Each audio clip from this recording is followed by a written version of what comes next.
News Odia आपणଙ୍କୁ स्वागत। आज मु आपणଙ୍କ ପାଇଁ ନେଇ ଆସିଛି देश विदेशर 30ଟି मुख्य खबर। आपणଙ୍କୁ अनुरोध वीडियो को संपूर्ण देखिए और यह लाइक करने ପାଇଁ भूलिबे नहीं। यह आम वीडियो को अन्य मानक पाखरे पहुंचाइबा ପାଇଁ साहाय्य करिथाए। खबर नंबर 1 जून रे जीएसटी 40 कोटी कमिला। राज्य रे सामग्री और सेवा टिकस संग्रह जून मासरे ह्रास पाइछि। चलित वर्ष मे रे 5027 कोटी टंकार जीएसटी आदाय होइतिला। जून रे ताठारु 40 कोटी टंका कम अर्थात 4987.27 कोटी टंकार जीएसटी संग्रह होइतिबा वाणिज्य कर और जीएसटी कमिशनरेट तरफरु जारी करा जाइतिबा तथ्यरु जणा पड़िछि। खबर नंबर 2 रथयात्रा देखिबे महामहिम राष्ट्रपति। जारी होइछि चूड़ांत गस्त सूची। रथयात्रा देखिबे राष्ट्रपति द्रौपदी मुर्मू। एथिपाई जारी होइछि चूड़ांत गस्त सूची। जुलाई 7 रे घोष यात्रा रहिछि। राष्ट्रपति जुलाई 6 रु 9 तारिख जाए ओडिशा गस्तरे रहिबे। जुलाई 6 तारिख भुवनेश्वर स्थित जयदेव भवन रे गोपबंधुंक 96तम सार्ध वार्षिक जोगदेवे। जुलाई 7 रे पुरी गस्त अपराह्न देखिबे रथयात्रा। जुलाई 8 तारिख पूर्वाह्न फेरिबे भुवनेश्वर। पुणी जुलाई 8 तारिख खंडगिरी और उदयगिरी गुंफा परिदर्शन करिवे। पुणी जुलाई 8 तारिख बीके आर्ट कॉलेज छात्र छात्री कथा हेबे। पुणी जुलाई 8 रे अपराह्न मेंढाशाल हरिडा मोड़ा स्थित डीआरसी रे एक कार्यक्रम रे जोगदेवे। जुलाई 9 तारिख रे पूर्वाह्न स्थित जटणी रे थिबा नाइजर एक कार्यक्रम रे सामिल हेबे। जुलाई 9 तारिख पुणी अपराह्न दिल्ली फेरीजिबे महामहिम। खबर नंबर 3 सलमान खान को हत्या करने को लॉरेंस को गैंग को मिलता 25 लाख टंका। सलमान खान को हत्या करने षड्यंत्र करथिबा अभियोग रे 5 जनक विरोध में दाखल होइतिबा एक नुआ चार्जसीट एवं सामना को आसीछि। सेथिरे प्रकाश पाइछि जे अभिनेता को हत्या करिया को लॉरेंस बिश्नोई को गैंग को 25 लाख टंका दिया जाइतिला। नाभी मुंबई पुलिस द्वारा दाखल होइतिबा एही चार्जसीट रे आहुरी भी कहा जाइछि जे जेल रे थिबा गैंगस्टर लॉरेंस को गैंग रो संपृक्त अभियुक्त सलमान खान को हत्या करिया पई आधुनिक अस्त्र हासिल करिया को योजना करुछंती। खबर नंबर 4 युक्त 2 नामलेखा आवेदन अवधि 12 जाए वृद्धि। +2 प्रथम वर्ष नामलेखा पाई आवेदन अवधि को आसंता 12 तारिख पर्यंत वृद्धि करा जाइछि। पूर्वरु आवेदनर शेष तारिख जुलाई 6 थिबा बेले एहाकू बढ़ा जाइथिबा उच्च माध्यमिक शिक्षा निर्देशालय पक्षरु सूचना दिया जाइछि। प्रथम पर्याय मेधा तालिका 20 तारिख रे प्रकाश पाइबो। चयन होइतबा छात्र छात्री माने 22 रु 27 तारिख मध्य नाम लेखाई पारिबे। खबर नंबर 5 पाणीपाग विभागर बड़ सूचना। जुलाई मासरे 106% वर्षा।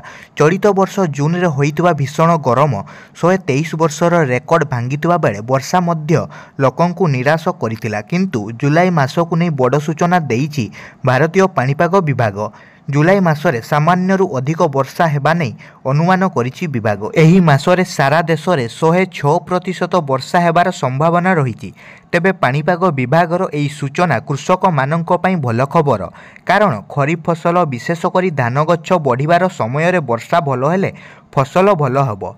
या पूर्वर उत्तर पश्चिम भारत में जून मासरे कृषि जमी सुखा रही पाखापाखि 32.6% वर्षा रेकर्ड होइतिला। खबर नंबर 6 बदलिला लक्ष्मी बसर रंग सबुजरू हेला गेरुआ।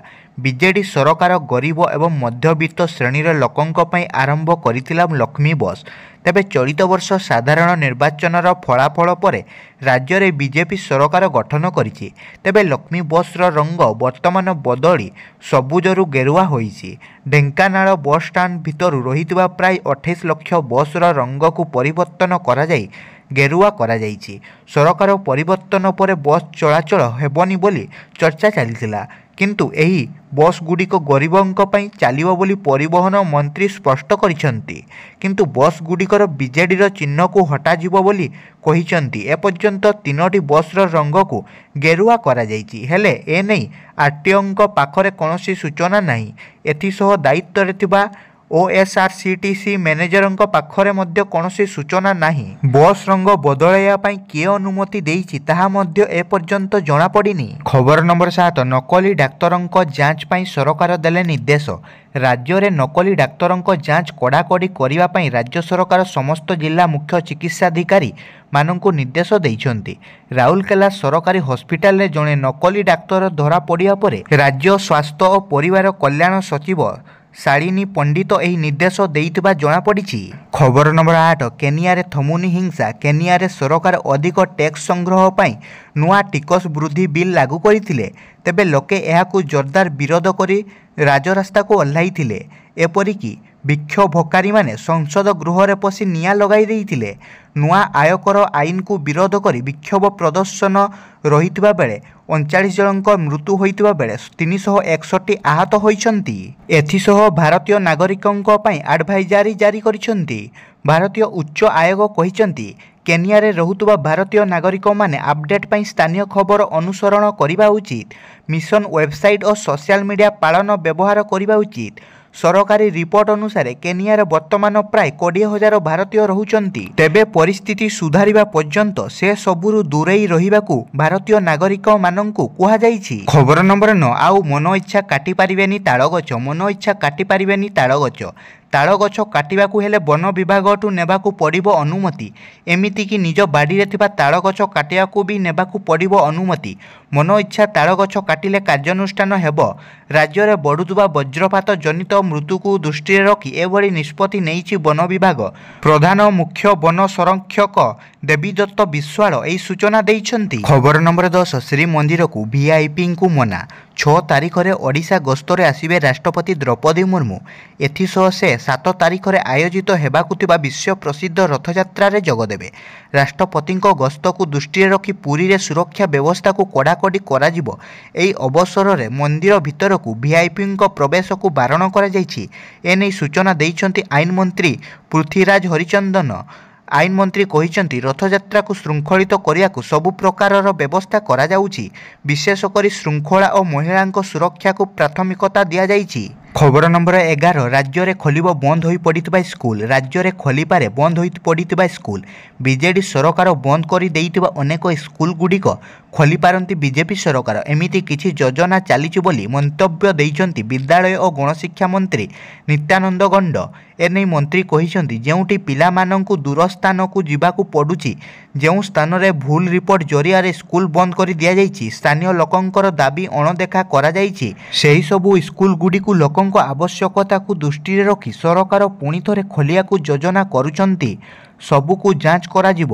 ଯେଉଁଠି ଆବଶ୍ୟକ ପଡ଼ିବ ସେହିଠାରେ ସ୍କୁଲଗୁଡ଼ିକୁ ପୁଣି ଚାଲୁ କରାଯିବ ବୋଲି କହିଛନ୍ତି। ଖବର ନମ୍ବର 12 ରଥଯାତ୍ରା ପାଇଁ 2 ଦିନ ଛୁଟି ଘୋଷଣା କଲେ ମୁଖ୍ୟମନ୍ତ୍ରୀ ମୋହନ ଚରଣ ମାଝୀ। ରଥଯାତ୍ରା 2024 ପାଇଁ 2 ଦିନ ସରକାରୀ ଛୁଟି ଘୋଷଣା କଲେ ମୁଖ୍ୟମନ୍ତ୍ରୀ ମୋହନ ଚରଣ ମାଝୀ। 2 ଦିନ ରଥଯାତ୍ରା ଅନୁଷ୍ଠିତ ହେବାକୁ ଯାଉଥିବାରୁ ଜୁଲାଇ 8 ତାରିଖକୁ ଛୁଟି ଘୋଷଣା କରିବାକୁ ମୁଖ୍ୟମନ୍ତ୍ରୀ ଅଧିକାରୀମାନଙ୍କୁ ଗତକାଲିର ରଥଯାତ୍ରା ସମନ୍ୱୟ ବୈଠକ ମଞ୍ଚରୁ ନିର୍ଦ୍ଦେଶ ଦେଇଛନ୍ତି। ଛୁଟି ନେଇ ବିଧିବଦ୍ଧ ବିଜ୍ଞପ୍ତି ପ୍ରକାଶ କରିବାକୁ ଅଧିକାରୀଙ୍କୁ ନିର୍ଦ୍ଦେଶ ଦେଇଛନ୍ତି। ସମୀକ୍ଷା ବୈଠକରେ ମୁଖ୍ୟମନ୍ତ୍ରୀ କହିଛନ୍ତି ଚଳିତ ବର୍ଷ ବିରଳ ଓ ଅଦ୍ଭୁତ ରଥଯାତ୍ରା ହେବାକୁ ଯାଉଛି। ଦୀର୍ଘ 53 ବର୍ଷ ପରେ ଚଳିତ ବର୍ଷ ବିରଳ ରଥଯାତ୍ରା ହେବାକୁ ଯାଉଛି। ନୂଆ ସରକାରରେ ଏଭଳି ସୁଯୋଗ ଆସିବା ଆମର ଭାଗ୍ୟ। ଚଳିତ ବର୍ଷ 2 ଦିନରେ ରଥଯାତ୍ରା ସମାପନ ହେବ। ତେଣୁ ସରକାରୀ ସ୍ତରରେ ଯେଉଁ ଗୋଟିଏ ଦିନରେ ଛୁଟି ଥିଲା ତାହାକୁ ଆଉ ଗୋଟିଏ ଦିନ ବୃଦ୍ଧି କରିବାକୁ ନିର୍ଦ୍ଦେଶ ଦେଇଛି। ଖବର ନମ୍ବର 13 ଓଡ଼ିଶାର ଚାରୁଲତା କର ରିଜର୍ଭ ବ୍ୟାଙ୍କର ଇଡି। ସମ୍ବଲପୁର ଜିଲ୍ଲାର ବହୁ ଚାରୁଲତା କରଙ୍କୁ ଭାରତୀୟ ରିଜର୍ଭ ବ୍ୟାଙ୍କର ନୂଆ କାର୍ଯ୍ୟନିର୍ବାହୀ ନିର୍ଦ୍ଦେଶକ ଭାବେ ନିଯୁକ୍ତି ମିଳିଛି। ତାଙ୍କ କାର୍ଯ୍ୟକାଳ ଜୁଲାଇ 1ରୁ ଆରମ୍ଭ ହୋଇଛି।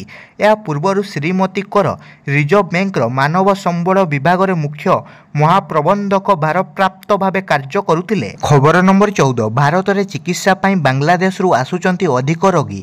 ଅଧିକାଂଶ ଲୋକ ବାଂଲାଦେଶରୁ ଡାକ୍ତରୀ ପର୍ଯ୍ୟଟନ ପାଇଁ ଭାରତକୁ ଆସନ୍ତି।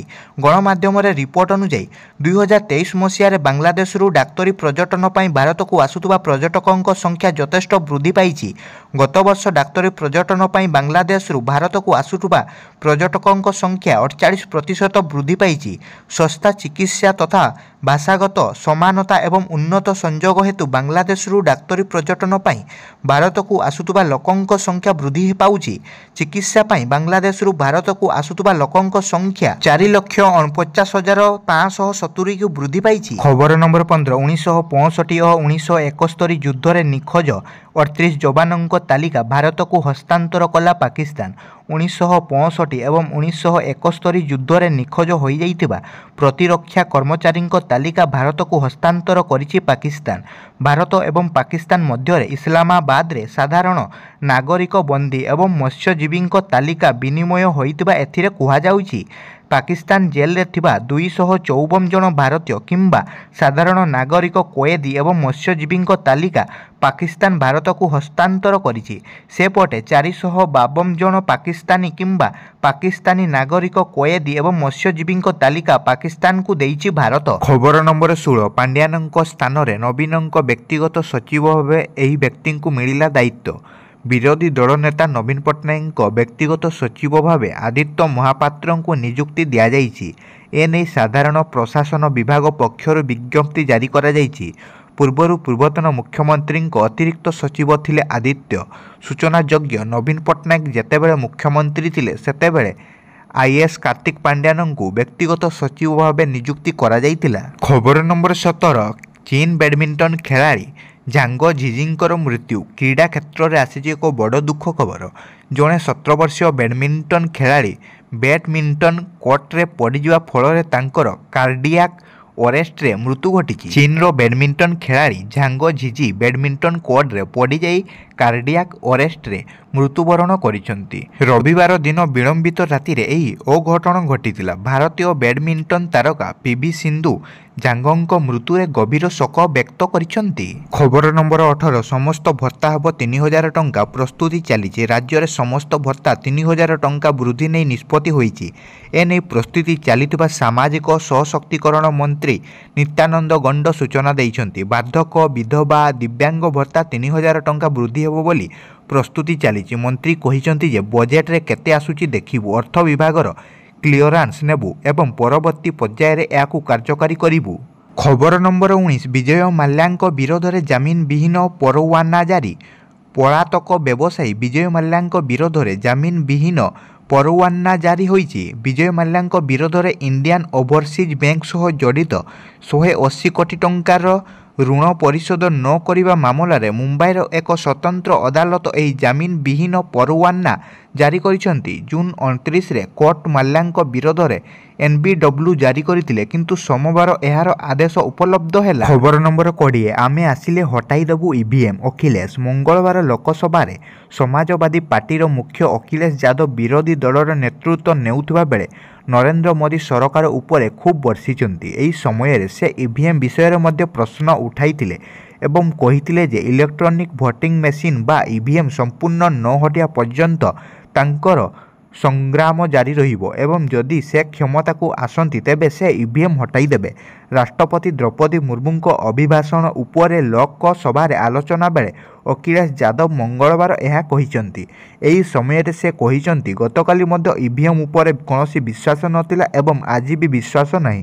ଯଦିଓ ମୁଁ 80ଟି ସିଟ୍ ମଧ୍ୟରୁ 80ଟି ଜିତିବି, EVM ଉପରେ କୌଣସି ବିଶ୍ୱାସ ନାହିଁ। EVM ପ୍ରସଙ୍ଗ ମରିନାହିଁ। ଯେତେବେଳେ ଆମେ ଆସିବୁ ଆମେ EVM ଉଠାଇଦେବୁ। ଖବର ନମ୍ବର 21, ମହିଳା କ୍ରିକେଟରେ ନୂଆ କୀର୍ତ୍ତିମାନ। ଦକ୍ଷିଣ ଆଫ୍ରିକାକୁ 10 ୱିକେଟରେ ହରାଇଲା ଭାରତ। ଫଲୋଅନ୍ ପରେ ଭ୍ରମଣକାରୀ ଦକ୍ଷିଣ ଆଫ୍ରିକା ଜୋରଦାର ଲଢ଼େଇ କଲା। ଶେଷ ଦିନର ଅନ୍ତିମ ଅଧିବେଶନ ପର୍ଯ୍ୟନ୍ତ ମ୍ୟାଚ୍କୁ ଭିଡ଼ି ନେଲା।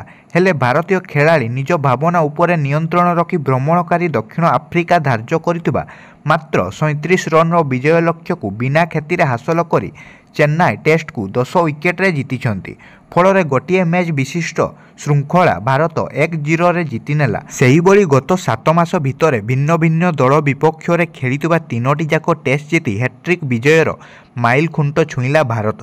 ଖବର ନମ୍ବର 22, ଗଣତି ହେବ ରଥକୁ ଆସୁଥିବା ଭକ୍ତ। ପୁରୀକୁ ସଂଯୋଗ କରୁଥିବା ପ୍ରମୁଖ 3ଟି ମାର୍ଗରେ ହେବ ଗଣନା। ଚଳିତ ଥର ରଥଯାତ୍ରା ପାଇଁ ପୁରୀ ଆସୁଥିବା ଭକ୍ତଙ୍କ ଗଣନା ହେବ। ଭକ୍ତଙ୍କ ସଂଖ୍ୟା ଗଣନା ନେଇ ଉପମୁଖ୍ୟମନ୍ତ୍ରୀ ତଥା ପର୍ଯ୍ୟଟନ ମନ୍ତ୍ରୀ ପ୍ରଭାତୀ ପରିଡ଼ା ସୂଚନା ଦେଇଛନ୍ତି। କହିଛନ୍ତି, ପୁରୀକୁ ସଂଯୋଗ କରୁଥିବା ପ୍ରମୁଖ 3ଟି ମାର୍ଗରେ ଗଣନା ହେବ। ହୋଟେଲ, ଧର୍ମଶାଳା ଓ ଲଜିଂରେ ମଧ୍ୟ ଯାତ୍ରୀଙ୍କ ଗଣନା ହେବ। ଏଥିସହ ପ୍ରାୟ 3 ଜଣ କର୍ମଚାରୀ ଉପସ୍ଥିତ ରହି ବସ୍, ଅଟୋ, କାର୍, ବାଇକ୍, ସାଇକେଲରେ ଓ ଚାଲି ଚାଲି ଆସୁଥିବା ଯାତ୍ରୀଙ୍କୁ ମଧ୍ୟ ଏହି ଗଣନାରେ ସାମିଲ କରିବେ। ଟ୍ରେନ୍ ଯୋଗେ ଆସୁଥିବା ଯାତ୍ରୀଙ୍କର ମଧ୍ୟ ସଠିକ୍ ଗଣନା କରାଯିବ। ଖବର ନମ୍ବର 23, ଜୁଲାଇ 23 କିମ୍ବା 24ରେ 2024-25 ଆର୍ଥିକ ବର୍ଷର ପୂର୍ଣ୍ଣାଙ୍ଗ ବଜେଟ୍ ଉପସ୍ଥାପନ କରିପାରନ୍ତି ଅର୍ଥମନ୍ତ୍ରୀ। जुलाई 23 किंबा 24 अर्थमंत्री निर्मला सीतारमण 2024-25 आर्थिक वर्षर पूर्णांग बजेट उपस्थापन करिपारନ୍ତି। एक रिपोर्टरू यह जଣାपड़ी। तेबे सरकारଙ୍କ द्वारा यहाकु नै कौनसी औपचारिक घोषणा होई नै। बजेट उपस्थापनार तारीख पाखई आसुतुवा बेले जनसाधारण शिल्प एवं अर्थनीति मानक पक्षरु यहाकु नै अनेक आशा संचार होईछि।